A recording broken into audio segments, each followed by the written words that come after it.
Jargon is all around us. Everyone is moving the needle and pivoting and thinking outside the square.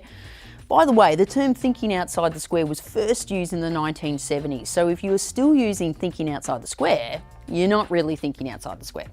Just saying. But why do we use jargon? Why do you use jargon? I believe there are 3 reasons why we use jargon.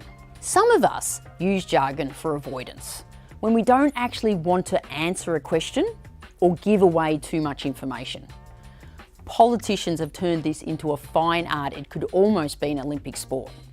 And you see a lot of CEOs, when they're announcing major changes, adopt jargon to avoid actually communicating the negative impact of the change. For example, when there's job losses. Some of us use jargon for importance, to make us sound more credible or knowledgeable than what we actually are. You see no greater example of this in the increasing number of job titles that sound really important, but explain nothing about what the person does. And finally, and perhaps the most common reason why we use jargon, is for acceptance. We start a new job, and if everyone is pivoting around their robust and sustainable customer-centric strategy, it does not take long before those words start coming out of our mouth and we are pivoting with the best of them.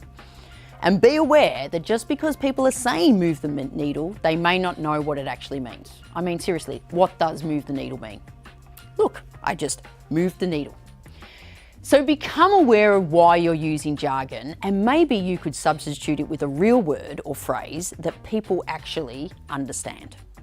Pivoting.